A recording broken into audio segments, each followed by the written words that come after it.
At any point in the term when we start talking about the ability to form new carbon-carbon bonds, this really gets at the heart of what's called synthetic organic chemistry. And it really is the type of chemistry that pharmaceutical companies use to make new compounds. And there'll even be analogs for the way that the body makes compounds in biological systems and stuff like that. But we are actually going to start with our first CC bond forming reaction. If there are like a stack of note cards that I give primary importance to, it's going to be anything that we label as being able to form new carbon-carbon bonds. Today we're going to be using the terminal alkynes, or at least I'll give you a little bit of insight into different ways that we can form these new bonds. And then as we kind of progress through alkyne chemistry, you'll start to kind of see how the whole entire picture of like note card reactions and synthetic strategies kind of comes together. But let's start here. So the compound we're going to start with is the most terminal of all terminal alkenes. It is this thing, which IUPAC-wise is known as ethine. But is probably more commonly known as acetylene. And you've probably heard about acetylene before. This is a common combustible in like torches and things like that, but we're going to do something a lot cooler than just combusting it. What we're going to do to this is to recognize that anywhere we have this CH connected to a triple bond, that is a very, very special thing that we referred to in one of the previous video lectures as something that we can deprotonate, right? We can have this thing act as an acid if we use a really, really, really strong base. And if you look back at the previous video lecture, you saw the fact that I can remove these protons with a strong base, most common of which is probably sodium amide. And we saw the mechanism for how it does the reaction. It's pretty simple. The amide reaches over, rips off a proton. The special thing that I'm going to do here with an eye towards kind of building our synthetic protocol is I'm going to do what's called adding one EQ, or one equivalent of sodium amide. Anywhere you see that one equivalent corresponds to 1 molar equivalent of this thing. And there are several reactions that we're going to be talking about throughout the term that are super useful and that kind of depend on the amount that you start with. So in other words, if I start off with 1 equivalent of this, I'm going to remove exactly 1 of these H's on every single one of those starting materials. And then what I'll form is, going from acetylene, I'm going to form, just as we might have expected, this species, which is known as acetylide. And we formed acetylides in the previous video lecture. And one of the things that I mentioned is the fact that this thing, when paired with the proper electrophile, you can actually create new bonds. So we're going to see 3 different electrophiles that are really useful synthetic intermediates. We'll go through just really briefly some mechanisms, and then I might show you a little bit of how this whole picture of alkene chemistry and alkyne chemistry kind of come together to start to build bigger complex networks in molecules. So one thing you shouldn't be confused about that you occasionally will see in the textbook or even on the Google if you happen to look up any of these things is that these acetylides, right, they are usually paired up with some sort of cation. In this case, it would be sodium. I don't want you to be confused by that, but just recognize that you can't just have like this negative thing hanging out, a super reactive thing hanging out without also pairing it with some sort of positive charge. You'll see in a lot of the mechanisms that I do, I just kind of assume it's there and don't really worry about it. This being an organic chemistry class, I usually just concentrate on what's going on with the carbon thing. And then if the counter ion ever plays a role, I'll kind of mention it. So if you're ever confused by that, just ask me some questions. There are some pretty interesting considerations there, but for the most part, we'll leave it alone. So, what can I do with this acetylide that's pretty interesting? Well, I said we were going to talk about 3, so let's see 3 different examples. So in our first example, we're going to see this thing reacting with an alkyl halide. And so alkyl halides are those things that we generally represented as an Rx, right? Where that X is some sort of halogen. Chlorine, bromine, iodine are probably the most famous ones. And so what we can do is we can take our acetylide right there and we can pair it up with some sort of alkyl halide. And I'll just kind of pick one at random here. So here's our acetylide. If we have, let's say, I don't know, ethyl chloride, for example. It turns out that what you do is that you pretty much take advantage of this really easily broken CCl bond and you simply replace that Cl with an equivalent of this. Again, we're going to treat this thing with one equivalent and it's going to produce a brand new carbon compound that looks like this. And so what you'll notice is that our new carbon-carbon bond right there has essentially taken our acetylene, or acetylide in this case, and it's made it into a true terminal acetylene, right? Or a terminal alkyne. And we can take that terminal alkyne and react it again by treating another equivalent of sodium amide or sodium hydride, rip off that H, make that a sticky minus charge, and then treat it with something else, right? And so in this way, these triple bonded carbons are really going to form kind of the center of these compounds where we kind of throw a bunch of stuff on one end and then we throw another bunch of stuff on the other end. And then of course, as we start to talk more and more about reactions, we'll talk about ways that we can actually turn an alkyne into, say, an alkene, or we can put other kinds of functional groups into an alkyne. So that'll be kind of something that we wait for future video lectures to discuss. But this kind of protocol right here is an incredibly important one in forming compounds that are a little bit longer in terms of carbon. And another interesting thing, and again, this will wait for full development on another video lecture, but you'll notice that this is a product that I could have gotten to by doing alkene chemistry.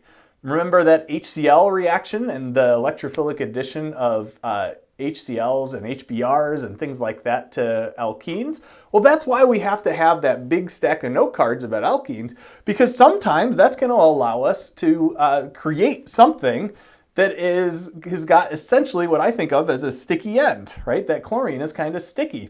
And so that we can build a bigger and bigger and bigger and bigger molecule. One thing that's probably really important for me to mention at this point is that notice that I talked about an alkyl halide as being able to form a new carbon-carbon bond. It turns out that this is such a useful thing in the very near future. You're going to be tempted to do things like this, where you have something that's got, say, a double bond or maybe even a triple bond attached to a halogen, and you try to make that end sticky and have it attack in the same way that we saw in this case. It turns out that double bonded carbons and triple bonded carbons, for reasons we'll eventually get into, can't do this kind of reaction. So it really does need to be just a very simple alkyl halide, right? It has to be something that's got only carbon-carbon single bonds with the halogen sticking off of it. I just wanted to take a chance to mention that right now. So make sure that if you've got an alkene attached to your halogen or an alkyne attached to your halogen, you can't build a bigger carbon molecule that way.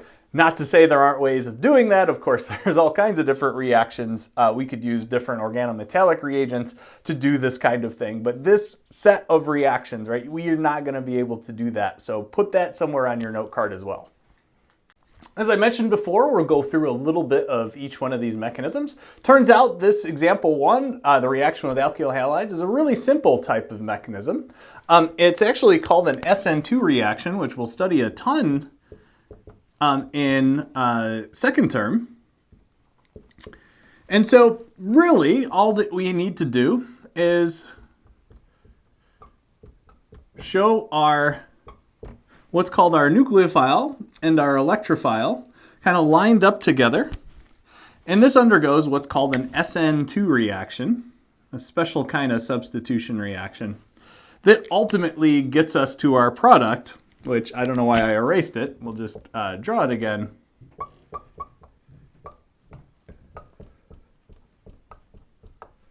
Which looks like that. And of course, left behind is the sodium chloride that you fish out of the solution. But a really simple set of arrows that we're going to see again and again. Another really good electrophile in a reaction like this that results in a new carbon-carbon bond is to take an aldehyde or a ketone and react to one of these terminal acetylides. So in this particular case, let's pick out, let's say, an aldehyde and show how it reacts. And we'll just, once again, start simple with an aldehyde that looks like this. It turns out this particular reaction, which we'll discuss the mechanism for in just a second, usually requires some sort of quench. So we'll just say, we'll call it an H3O plus quench. And when you do a reaction like this, you end up introducing some pretty exciting functionality in the new carbon-carbon bond that's formed.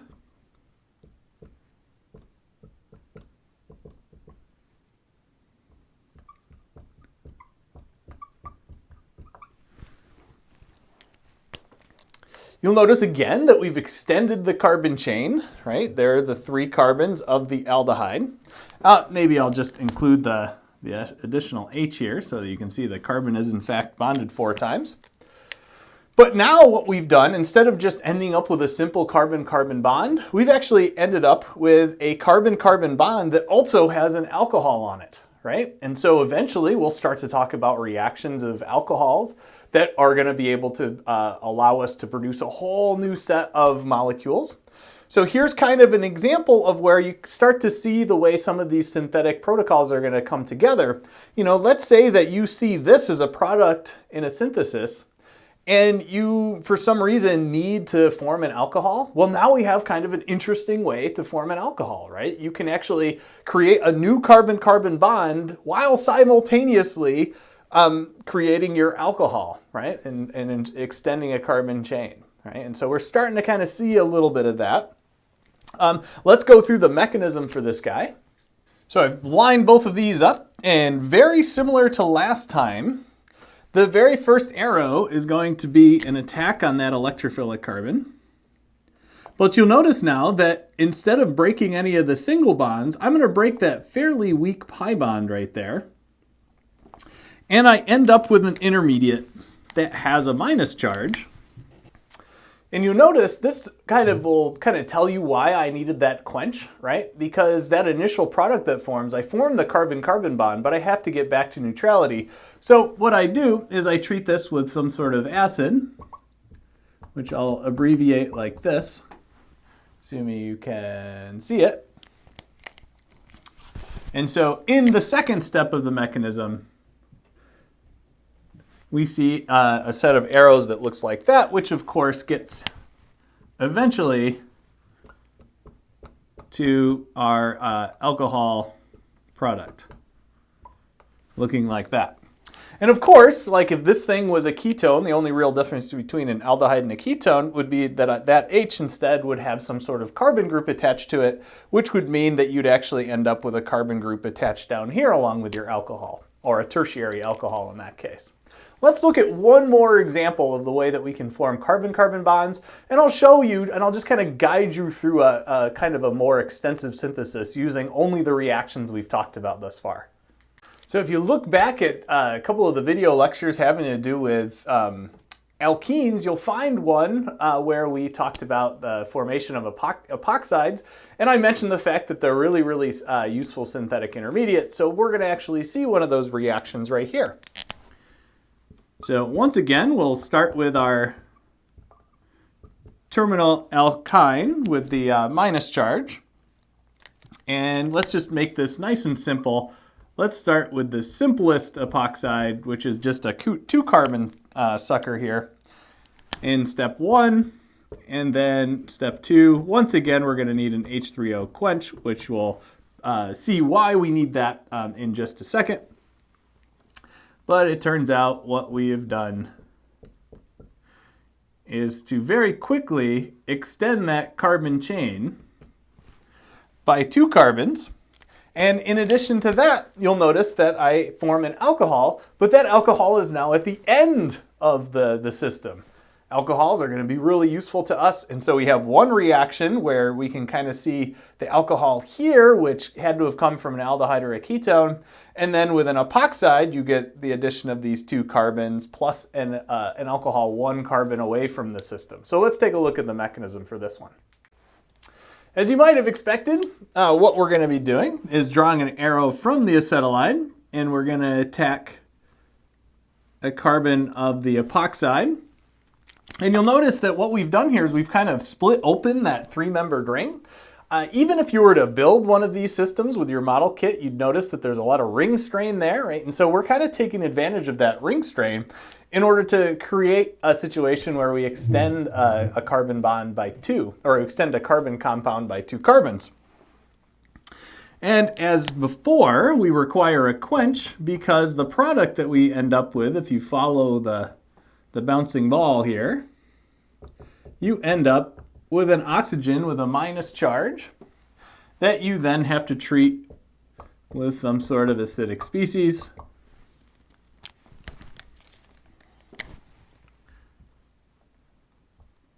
In order to end up with our final alcohol product.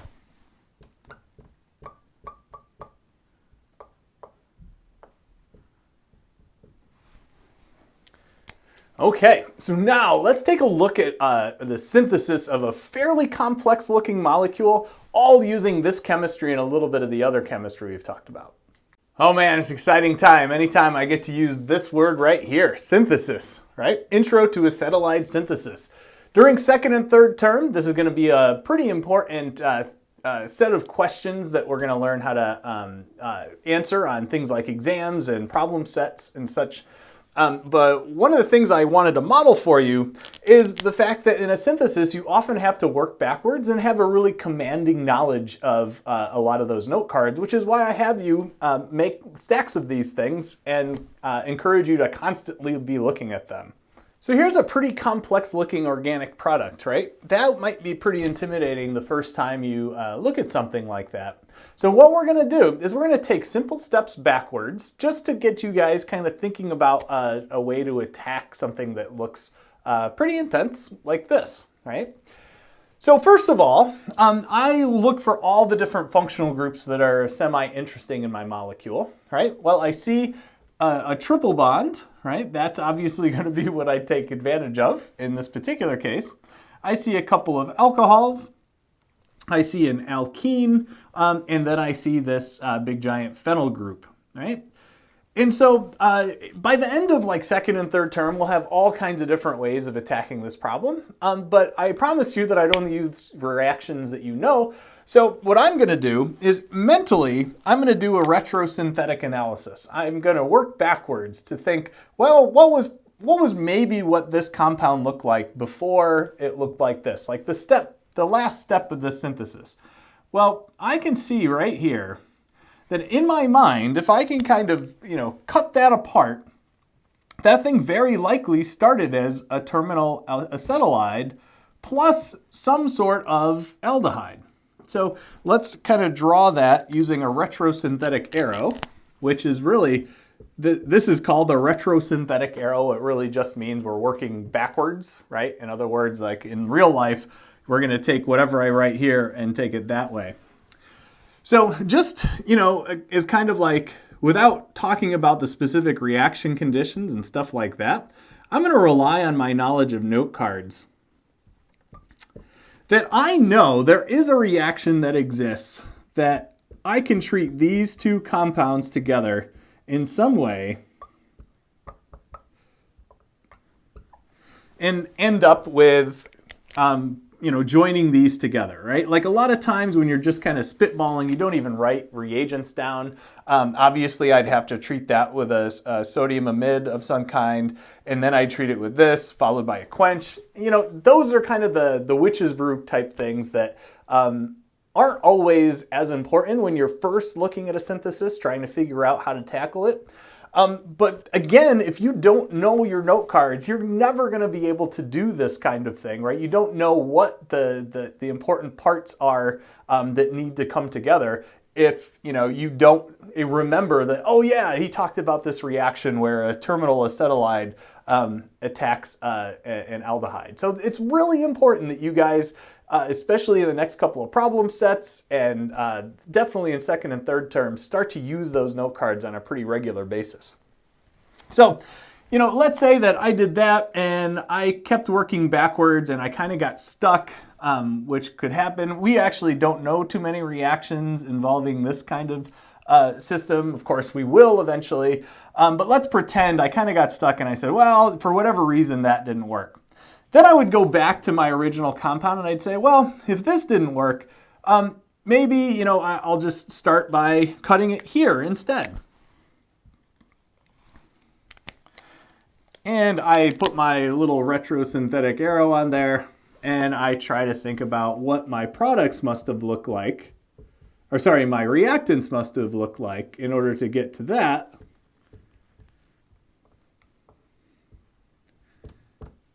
And so I might suggest something that looks like this and say, oh, look, there's a 2-carbon unit with an alcohol that's 1 carbon away. That might have started as some sort of peroxide.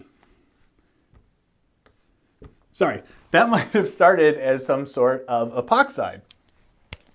Right, and so I know the reaction conditions that I need to put together to get these two to react together. And let's say that now I'm looking at this and I'm like, well, how the heck could I have formed that? Well, that's where a knowledge of my note cards comes in pretty handy. I could have further worked backwards from right here and said, oh, wait, I know a reaction that forms an epoxide. Well, this thing could have started as this diene, right? What product or what reactant was it, or what reagent allows me to form an epoxide linkage? Oh, this might be where I write down like MCPBA, right? That's kind of a witch's brew kind of thing. That'll help me to remember. One equivalent, right? Because I don't want it to react with the other one. And so this is what our syntheses are going to tend to look like, right? There might be certain parameters for the question that say like you must start with acetylide, right? Or like acetylene, right? Which would be it would be an awesome one for this. Because it turns out we could actually work this thing back when we see a couple of reactions next week, in a future video lecture. We're going to be able to form things that look like that. We're going to be able to form things that look like this. That one might be a little bit harder using the reactions we're going to learn soon. But you can kind of see it's really important to kind of just be able to start to brainstorm and kind of like diverge on a piece of paper with just kind of an elementary knowledge of a lot of these reactions. So this is kind of where we're headed. And usually what happens is as you work backwards here, sometimes you get a little bit of insight about maybe this pathway that you didn't see before.